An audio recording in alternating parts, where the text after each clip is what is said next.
an overview of that seminar and answer your specific questions here live as well. So thanks, Jill, for being here. Yes. I'll turn it over to you. Okay. Well, thank you very much, first of all, for inviting me. It is a pleasure to be here and to be safe in a warm house while we're doing this. I'm going to keep this really informal. What I'm going to do is about a slide presentation that'll take about 20 or 30 minutes. And I think what it will do is answer a lot of questions, and it'll probably also spark a lot of questions. So if you want to just take notes as I go along, and then as soon as I'm done, we'll just open it up and we'll just start having discussion. And I can stay here as long as needed and answer questions and so forth. So one thing I do want to tell you too before I start, if you have questions that you think of later, or if you would like me to send you more information on the program, just shoot an email to me. And my email address is jgifford, and Gifford is spelled Gifford, and then the numeral 1 at unl.edu. So jgifford1 at unl.edu. So if you think of stuff later or you want more information, just let me know. So with that, let's go ahead and get started with the first slide, please. Okay. See if we can get this figured out. Yeah, slides going. We're going to tag team here. So I'm just going to share my screen.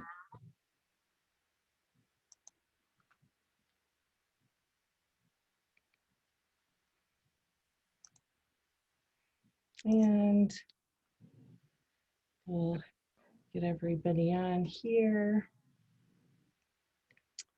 Great. Okay. And I think we might have jumped ahead. Can we back up or not? Because this is like the third slide. And if not, it's no big deal. I can get to where you are. Okay, Is that a problem? Oh, no problem. Okay, yeah. There we are. There we go. There we go. Perfect. All right, so that's the building that we're in. And like I said, we're at the University of Nebraska in Lincoln, and there's actually 3 campuses in Lincoln, and this is the Innovation Campus, and that is our building that houses both the Food Science Department and the Food Processing Center. Okay, now you can go to the next slide. Okay, so just a little background on the Food Center. In 1982, these 3 groups, people from the University, the Nebraska Department of Economic Development, and private food manufacturers got together and started talking about what could they do to help the food industry. And what they came up with was the idea of a food processing center, which then was actually started in 1983. Next slide. Okay, and this is basically the mission statement for the Food Processing Center. Basically what we're there for is to provide assistance to food manufacturers throughout the country. So any kind of assistance that they need, business, technical, etc. Next slide. And there are many, well, I shouldn't say many, but there are more food centers now around the country. We were the first one, but there are other states that have them. A few things that distinguish our center and what we do is our staff strictly works for the food center. So all our scientists and so forth, they don't have teaching and research positions. They're just working with food companies. Everything we do is confidential for obvious reasons for companies. And then we do provide assistance to companies all over the country, including in a few foreign countries. And we do provide assistance to very large, like Hormel, ConAgra sized companies down to very small startup companies. We have a lot of different programs. Next slide. Okay, so we basically, we break down the services we offer into these 8 different segments. And I'm not going to go through all these, but I just wanted you to see these. So we have pilot plants where we can do scale up in production. We have all kinds of laboratory services for testing, etc. product and process development, where we can help companies develop products and safe processes, sensory analysis, where we can bring in panelists. We also work a lot with labeling and regulatory compliance, so people's packaging is where it needs to be.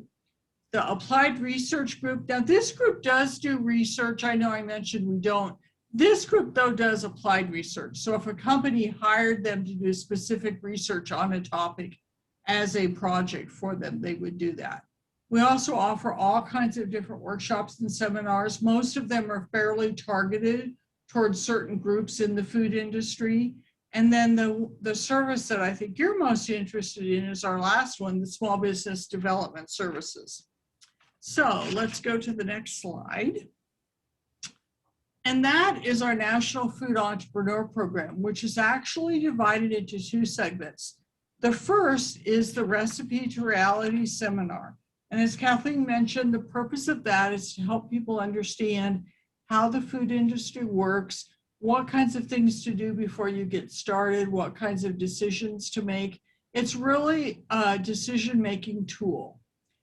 Following that one-day seminar, then for companies that do choose to go ahead and start their company and would like us to assist, they can go into the second phase, which is product to profit. And that's where we start working with them one-on-one. So let's go to the next slide. Okay, so who are the people that attend that or utilize this program? You know, the vast majority are going to be people that have a recipe or an idea and everyone's telling them you ought to start selling this, you ought to start marketing this. We also get farmers and ranchers that are looking at ways to add value to whatever they're raising or producing. We get a lot of people that have maybe been selling at farmers markets, but now would like to maybe start selling to local stores and grocery stores. Chefs, restaurant owners that maybe have like a house specialty, like a spaghetti sauce or a salad dressing that they want to start selling. And then the last group, which has just kind of popped up in the last 5 to 10 years, are health professionals. We get a lot of like doctors, nurses that have maybe developed a food that they think addresses one of the many needs that we're facing in this country. And so that's kind of a newer group that we're seeing develop over the years. Okay, next slide. So Recipe to Reality, I kind of said this before, what the purpose is. So it helps people understand the basics, and then from there they can make a decision if they do want to go ahead and start their company. And so now I'm just going to go through some of the topics that we kind of cover in the seminar. So you can go to the next slide. The first thing we talk about is doing a feasibility study, because it's really important for entrepreneurs to determine first if it's even feasible to go ahead and start this business.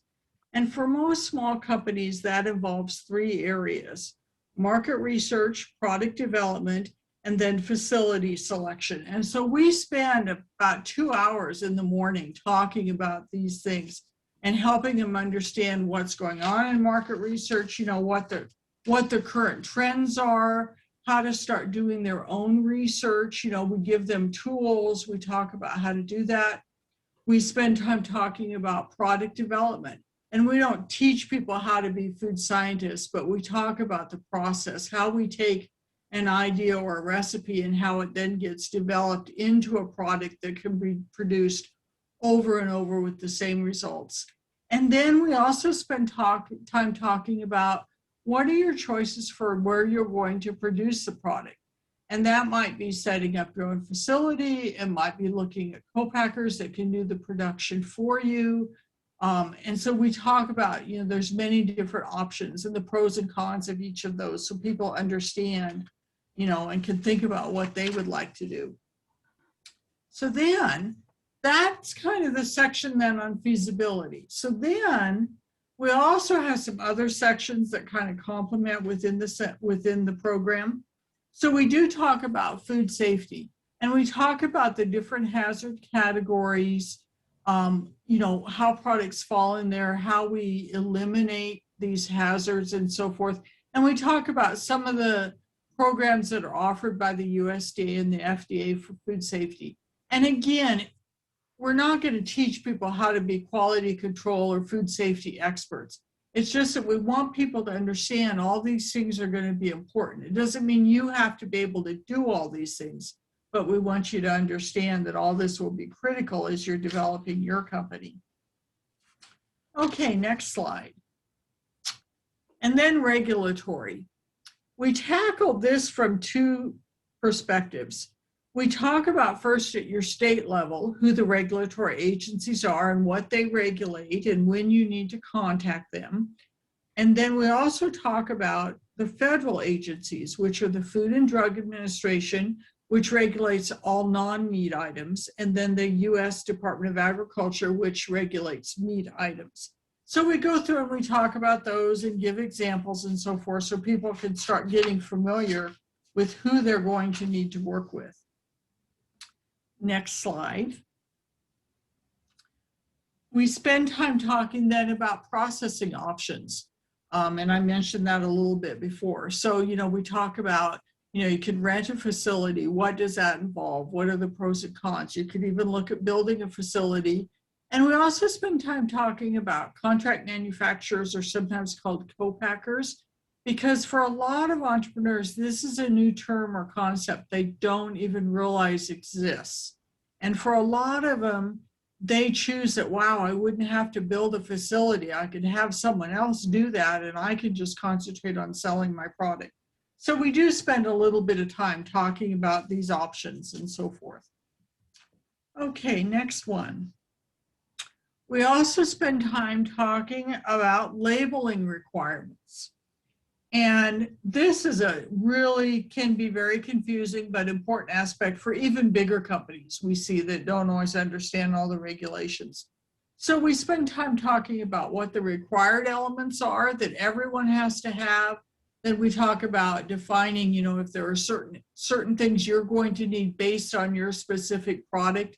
And we go through lots of different examples of, ingredient statements and nutritional panels and net weight statements, and talk about all those so people can start to understand what these elements are. And then also we talk about who regulates these elements, okay? Whether it's state, whether it's federal, things like that. Next slide. So continuing with packaging, we also talk about package design from a marketing standpoint. So we spend time talking about non-required elements that you may want, what they are, why you might want them on your package. So things like logos, recipes, UPC codes, barcodes, that kind of information. We also get into packaging, what kind of containers, and thinking about what kinds of colors you need to use on your labeling. So we tackle the package and the labeling from both perspectives, from a legal perspective and also from a marketing perspective. And then the next slide. We spend time on each of these issues. Keep in mind, this is like an all-day seminar. So I'm just going through and giving you the areas, okay? But we go into great detail on all of these. So there's things people need to do and think about if they're going to start a food company from the legal aspect. So we talk about, setting up the business structure, trademarking issues, things like that. Accounting, from tax purposes and how to set up bookkeeping and so forth. We talk about insurance. What are the kinds of insurance available? What are the kinds of insurance you're going to need to have as a small food business owner? Business planning, what a business plan is, why it's important to do one, resources that you can utilize for putting together a business plan. Next. Pricing, product pricing. So we go through and we talk about what are the definitions, what are direct costs, what are overhead costs, and we give examples and we work through examples. And then if you're going to be selling to stores and things like that, you'll be selling at the wholesale price. And so we go through and talk about, wholesale price, how that's determined, how the market determines what they're going to sell your product for to the end user. Next one. And then also under business development, we talk about how you promote the product, kind of the grassroots way that you're going to be expected to promote the product if you're going to start selling to stores. you know, what kinds of things you include in your sales pitch to them. We spend some time talking about developing a website, what kinds of information needs to be there, and also social media. How are you going to use the various platforms, and which ones should you use? Because you probably won't use all of them. The next slide. This talks about how you distribute your product. And I realize, and this is true when we give the seminar, a lot of people, when they see this slide, they're like, oh, I don't want to get to where I'm hiring brokers and sales reps. But we always spend a little bit of time covering them, because there are always some people that do want to know what happens if this grows to the point that I do need to hire help and that I want to hire help. So we talk about the differences between reps and brokers, what they will do, what they won't do, and then eventually even getting into a distribution center if you choose and are able to grow to that point, and what that looks like. So the whole purpose of the seminar is so you don't develop a product like this. Okay, then the next slide. Okay, so that's just a super, super fast overview of what's covered in the seminar. Following the seminar, if people do decide they would like us to help, then they can go into the second phase, which is product to profit. And so this is just kind of a broad listing of the areas that we cover and that we help people with. Certainly many companies do everything single step with us, but we also deal with companies that maybe have done some of these and really don't need our help. And that's fine. We can go through and just select with you where you want our help, and we can certainly just provide the assistance that is requested. But this is intended, by the time you're done with all this, you've got your company set up, you've got your product package ready to go, you've got promotional tools, sales tools ready, and you're ready to start talking to stores or wherever you're going to sell. Okay, next slide. A few things about the program. All the assistance we provide is customized. So, you know, there's some things that are going to apply to any food company, but there'll be a lot of things that will be very customized depending on your goals, your finances, and your product, what it is, what it's going to be requiring. Obviously, everything is provided following the seminar. Everything is done on a confidential basis. We do it long distance. We have companies all over the country. Nobody has to, other than the seminar, nobody has to come into Lincoln or anything to get additional assistance. We've been doing that for over 25 years, and so that's no problem at all. And the next slide. If people do the seminar and everything in the second phase, product to profit, it usually takes them about a year or so to complete everything. But that's because most of the people we work with are also working other jobs. And so they're trying to do this while they're also working, and they may not have all the time to devote to it. Now, occasionally we get someone that can devote all their time to it, and they may get all these steps done and be ready to go, you know, in 6 months. Costs will vary for the second phase, depending on what kinds of assistance that companies request from us, you know, what they need. And then we also keep track of all the companies that have come through the program and started up. And every year we go through and see which ones are still in business. And it varies. It's usually 60 to 65%. And I just did it for this past year, and it was 62% are still in business. So that gives you a little bit of the track record that we have. So the next slide is just thank you. And then the next one is just questions. And I kind of went through that kind of quickly because I have a feeling there are a lot of questions.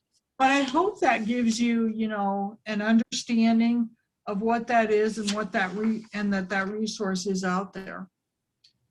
So I'll just open it up to questions if that's okay with you, Kathleen. Oh, am I? Okay, there we go. Okay. Yeah, I'm just looking for chat here. And I guess I was wondering, I don't see any questions here yet. Let's see. I don't see any yet, but I had a question for you, Jill, about, you know, just about product packaging Huh? and, you know, kind of the different costs associated with it, I guess, and wondering whether you have some rule of thumb or advise people on what would be like a cost effective. You mean as far as choosing what packaging to use? Yes. Well, we usually always say the first criteria is the package has to keep the product safe. And that will sometimes dictate what kinds of packaging you can use. And so once you do that, then there are a lot of things to think about. You know, the market that you're going to be going into, how the consumer is going to use the package. Like, do they need to be able to pour out of it, or put a spoon into the container, or seal it back up? You know, those kinds of things. One thing I usually tell people, though, think of the packaging as just very utilitarian. And I usually advise people avoid, you know, like say if you're doing jams or jellies, maybe don't get like an 8-sided jar, because those could be hard to fill if you ever do decide you need to start using equipment or go to a co-packer, and they can be very expensive. And so I always say, save your packaging dollars for the label and really spend your money on creating a really nice, unique label.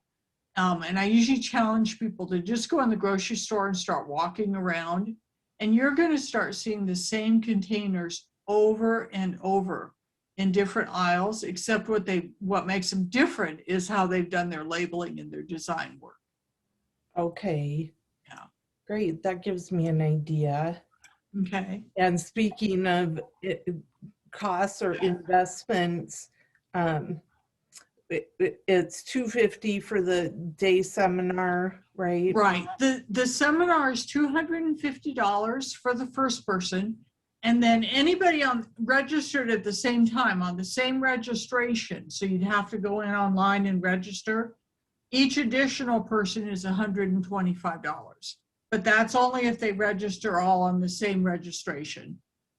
So, you know, like if we had a husband and wife, you know, there would be $250, and then they could put the second person for $150. Or if we have a family or a group of people that are going to be business partners or things like that. Okay, that's good to know. Yeah. Yeah. And then Cole also wants to know here, does the center provide the Better Process Control School? We do. And we actually, there's a couple versions of the school. The full Better Process Control School, we offer it in September, and that's the 3-day school. That includes people that are doing acidified foods like pickled vegetables, salsas, stuff like that. But it also includes people that are retorting. So like when you buy like canned chili in the grocery store, you know, canned tuna, that's all been retorted. And you probably don't have anyone that's doing retorting. Usually we don't have any small companies doing that. So then if you're just doing acidified, like the salsa and the pickles and those things, you can do the shortened version, which is the Better Process Control School for acidified foods. And that one is a day and a half shorter, and it costs less. So if you don't need the retort, I would recommend doing the shorter one. The longer one also, as you can imagine, we get lots and lots of big companies like Hormel and Kraft and ConAgra that are sending all their employees in there. So sometimes it's a kind of an intimidating atmosphere for the small companies. So if you want the Better Process Control School for acidified foods, we offer it every spring. We'll be doing it in April, and we're doing one online, and we've also got one that will be in person. Because of social distancing, the in-person one is limited, but even the online one is limited because as you do the course, you take tests throughout the course, and we can't get it so big that we can't be grading these courses in real time as we're going along, or grading the tests. So both are limited, even though one is online. So if you want to take it through us, I would recommend getting signed up in the next 2 or 3 weeks, and you can find that on our website. However, we're not the only university that teaches it. There are other universities that do it, and you can Google it, you know, if you want to look at other locations. I don't know if as many do, though, the shortened version for acidified foods. I know some do, but I think more just do the full school. So, and sometimes all that better process control school stuff can be a little bit confusing. So, you know, as you're starting to look at that, if you're not sure if you need to take it, if you're questioning if you need to take it, if you're not sure if you're making a product that falls under needing those requirements, just shoot me an email. I'll be more than glad. I talk to people every day about that and help them determine if they even need that school. Yeah, it sounds like the seminar really is kind of a business planning seminar, and you mentioned creating a business plan, and I think that's so important for people when they, you know, when you're really into your idea and you're Right. interested in that and developing that, sometimes things like that can get overlooked. So we're always looking to point people in the direction of really good resources for developing business plans and taking a look at, you know, practical. And that's part of what we do. You know, when we're talking about feasibility, we do spend some time on that in the morning. But then we also fold in and then talk about business plans. And we give you some examples. You know, we don't write business plans, but certainly we can direct you to, you know, every state has a small business development center and they will certainly assist with that. So we try to also direct you to that. But what I concentrate more on is that feasibility study, that before you even start the business plan, you need to figure out if it's feasible to, if this idea is even feasible to go any further. And then you get through the feasibility and you determine, yes, it is feasible. Then you can sit down and start putting your business plan together. Okay. Yeah.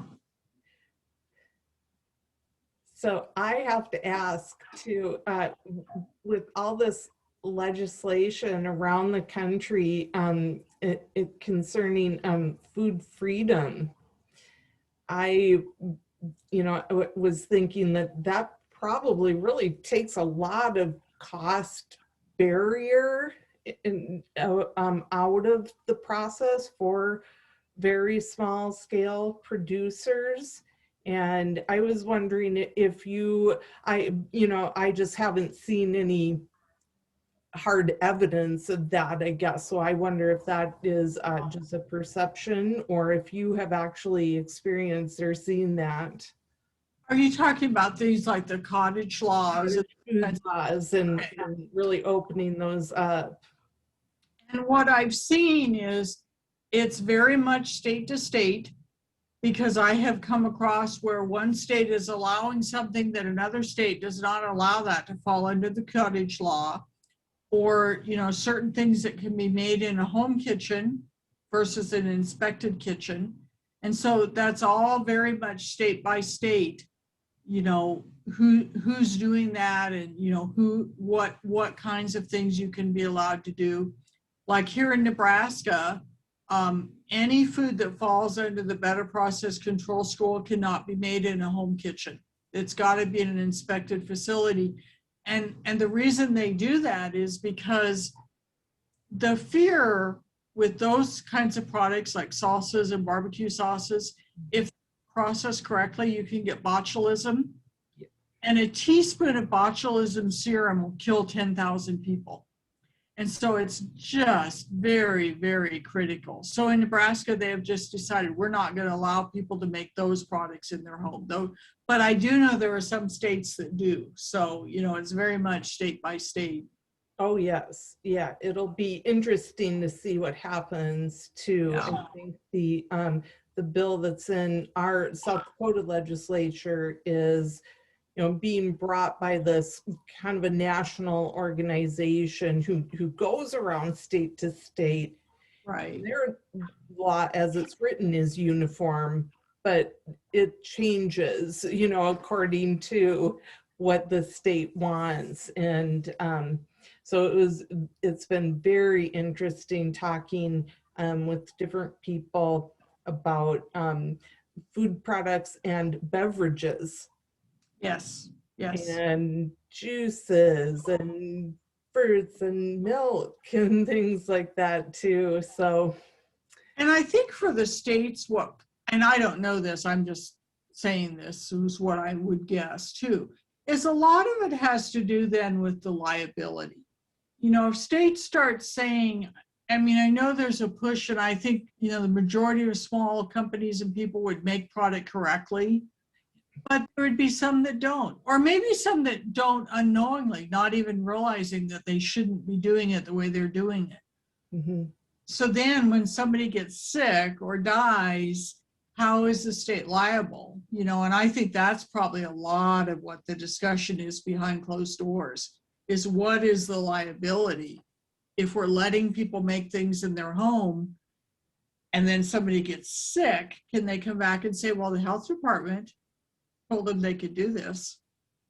That kind Yeah. of thing. Oh, yes, absolutely. That's the Yeah. concern. And, it's just very interesting. The whole conversation has been interesting around it in the state. And Exactly. yeah, And all the states are doing that in some form or another. Everybody's having those discussions. yes, yeah. Well, Any others? I was wondering if anybody has in tonight, if anyone has like a specific thing that they're thinking of, or it might be top secret, your product idea, but if you want to Sure. put in the chat just kind of what you're thinking of developing or anything like that, that would be really interesting to me and to us at Specialty Producers, what kinds of things people are interested in making. Do you kind of get it all? We really do. I mean, it will go in waves. The last few years, we've been getting a lot of people that want to do like protein bars, granola bars. That's been a big dream. We're getting a lot more beverages too than we used to, anything from brewed coffee to nutritional beverages, things like that. So, but we also, from the time I've started, we also always have salsas, barbecue sauces. We've always got those folks that have their family secret they want to start marketing. Absolutely, yes. And I don't care if you want to open this up, if people don't want to type into chat, if Yeah, it's fine too. You'll have the ability in this to unmute yourself if you had a Right, just unmute if question. people want to talk. Yeah, I know I get tired of typing. yeah, not formal at all. So if you'd rather talk, that's fine.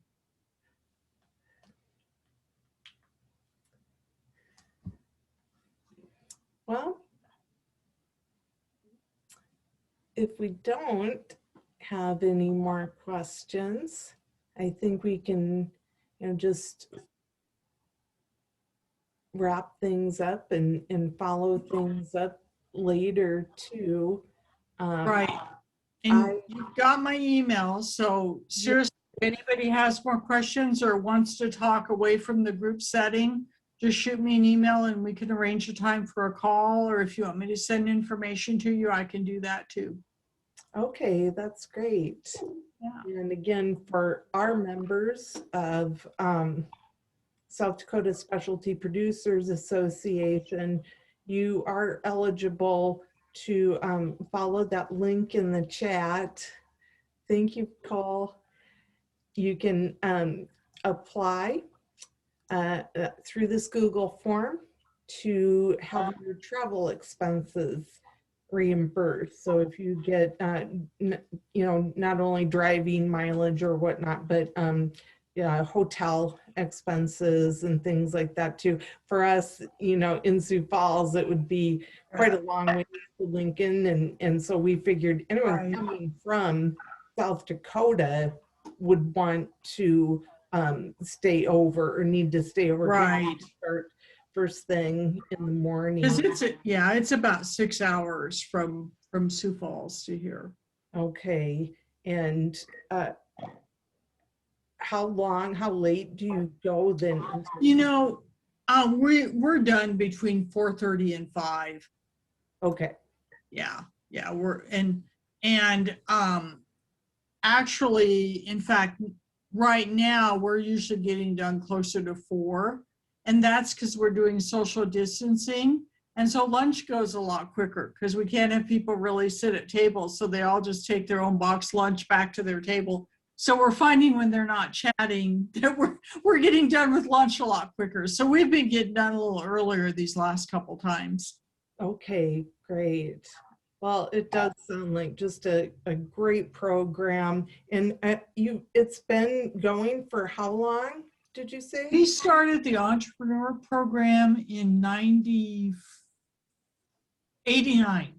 89, we started the program, and then we added the second phase, product to profit, in 94. So Okay. 94 for the whole thing. Okay.